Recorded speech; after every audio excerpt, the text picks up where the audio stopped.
और अगला। Thank you sir. और कोई कुछ कहना चाह रहे हैं या कोई जो मैंने बातें की है उसमें कोई अपना कुछ पॉइंट इनपुट करना चाहे तो बहुत अच्छा होगा, वो ज्यादा बहुत अच्छा होगा प्लीज। सर आप जो बलात्कार वाली घटना की बात कर रहे थे उसमें मैं थोड़ा सा अभी एक कहानी मैंने पढ़ा था और मिला सीरीज जी की ही चीख कहानी करके है, उसमें उन्होंने बहुत सुंदर कहानी उनकी है और लिखा है कि एक बैडमिंटन खिलाड़ी रहती है, वो शाम को लौट रही होती है, उसी समय चूंकि बारिश हो रही होती है वो कहीं पे ठहरती है और उसी बीच उसके साथ में ऐसी घटनाएं घट जाती हैं और उसके कारण उसके परिवार वाले बहुत परेशान हो जाते हैं, सबका बाहर निकलना दूभर हो जाता है क्योंकि सामाजिक रूप से बहुत सारी बातें आती हैं जिसके कारण उसके भाई उसके पिता परेशान होते हैं। अंत में उसके साथ बहुत ज्यादा मतलब ऐसा हुआ रहता है कि वो लड़की घर से बाहर निकलने की स्थिति में नहीं रहती है, लेकिन जब उसकी डॉक्टरी इलाज करवाई जाती है फिर डॉक्टर के द्वारा उसको जब प्रोत्साहित किया जाता है कि बेटा इसमें तुम्हारी कोई गलती नहीं है और तुम्हें डरने की बात नहीं है, तो उसके अंदर से ये भाव थोड़ी सी आती है कि बिल्कुल मैडम सही बोल रही हैं और वो लास्ट में ये बोलती है कि इसमें मेरा कोई दोष नहीं है, मेरी कोई गलती नहीं है, मैं बाहर जाना चाहती हूँ, मैं बाहर निकलना चाहती हूँ और फिर मैं कुछ करना चाहती हूँ। इस तरह की बातें आती हैं तो मुझे उस कहानी को पढ़ के बड़ा अच्छा लगा कि सचमुच में उसकी तो कोई गलती ही नहीं होती है और जो सामाजिक विकृतियां हैं या कहें कि आज भी हम लोग देखते हैं कि जरूर समानता की बात करते हैं लेकिन कहीं ना कहीं जो पुरुष मानसिकता है वो उसको बदलना पड़ेगा कि लड़कियों को भी समान रूप से देखना पड़ेगा कि ये लड़कियां हैं, इनके साथ भी गलत नहीं होना चाहिए, हमें गलत नहीं करना चाहिए। ये बातें अगर आएंगी हमारे मन में तो ही शायद समानता आ पाएंगी, ऐसा मैं समझ पाती हूँ। बहुत सही बात है मतलब कि समान, मैंने कहा ना कि ये जो शुरुआत है वो हमको हमारे घर से करनी होगी और घर से ही हमको जैसे मैंने कहा एक बाल्टी वाला उदाहरण दिया कि लड़की है तो बाल्टी खाने नहीं दिया जाता है, बचपन से हम लोग ये सिखाने के लिए कि लड़की हो छोटी हो बच्ची हो, लड़के को अपन बहुत ज्यादा कि नहीं यार ये काम तो लड़के लोगों को ये है, भारी सामान उठाना है लड़कों को ही भारी, शारीरिक बनावट की बात है लेकिन प्रयास न करने दिया जाए ये। दूसरा चीज हम लड़कियों को समझा रहे हैं कि भाई ये मत कीजिए, आपको ऐसा नहीं कपड़ा पहनना चाहिए, लेकिन हम लड़कों को सिखा रहे हैं कि बेटा तुमको अपनी नजर ऐसी रखनी चाहिए या तुमको शाम के 7 बजे के बाद घर पहुंच जाना चाहिए। हर लड़की में अपने को कहीं बार बार जो है कुछ गलत धारणा उन चीजों को नहीं देखना चाहिए, ये लड़कों का मॉरल एजुकेशन कहाँ दे पा रहे हैं। घर में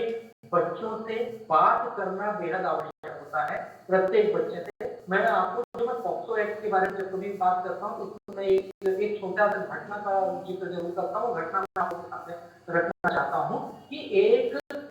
बुजुर्ग दंपत्ति जिनकी उम्र लगभग, मैंने अंकल जी की उम्र लगभग रही होगी 55 के बीच की उम्र नहीं होगी, वो बुजुर्ग दंपत्ति रहते थे, उनके स्वयं की कोई औलाद नहीं, कोई बच्चा उनके घर में नहीं था, कोई निकटतम रिश्तेदार भी नहीं था, वो दोनों अकेले रहते थे। उनके घर से बाजू की एक और फैमिली रहती थी जिस फैमिली में एक लड़का और उसके माता पिता दोनों रहते थे। लड़के की उम्र लगभग 14 साल। इन दोनों के घर में बहुत अच्छे संबंध थे, एकदम आपसी रिलेशन बहुत अच्छे थे। उनका बच्चा जो है दिन भर आधे से ज्यादा टाइम बाजू वाले अंकल आंटी के घर में कबड्डी खेलता था, वो उसको बहुत प्यार करते थे, उनकी खुद की औलाद नहीं, वो उसको हर समय में गिफ्ट देते रहते थे, नए नए प्रकार के गिफ्ट देते थे, कभी क्रिकेट पत्ती दे दिया, कभी स्कूल की पुस्तकें दे दी, कभी साइकिल खरीद के दे दिया। कोरोना काल घटना है, कोरोना काल आ गया तो कोरोना काल में क्योंकि बच्चे के पिताजी जो नॉर्मल ऑर्केस्ट्रा में काम करते थे तो उनकी कमाई इतनी ज्यादा नहीं थी और उसमें वैसे तो बंद था, लोग घर में घुसे हुए थे, तो उन्होंने स्कूल में फिर मोबाइल का समय आ गया कि भाई अब पढ़ाई नहीं हो और उस बच्चे के लिए मोबाइल लेना था, तो बाजू वाले अंकल जी ने उसको मोबाइल कि लो बेटा तुम पढ़ाई करो। अब जैसे टीनेज के बच्चे हैं बदमाशी करते हैं तो वो भी बदमाशी कर रहा होगा, एक दिन पिताजी मोबाइल को चेक करते हैं, उस मोबाइल में उनको एक फोटो दिखती है,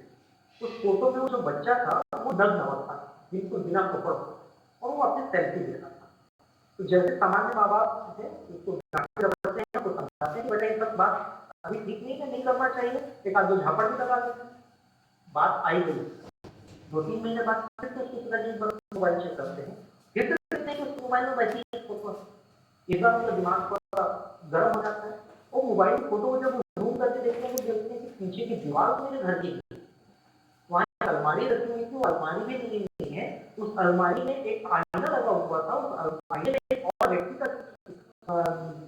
की छवि दिख रही है, वो उस चीज को देखते हैं, ध्यान से देखते हैं तो वो व्यक्ति कोई और हमको बाजू वाले अंकल ही दिखते, और वो भी उसी स्थिति में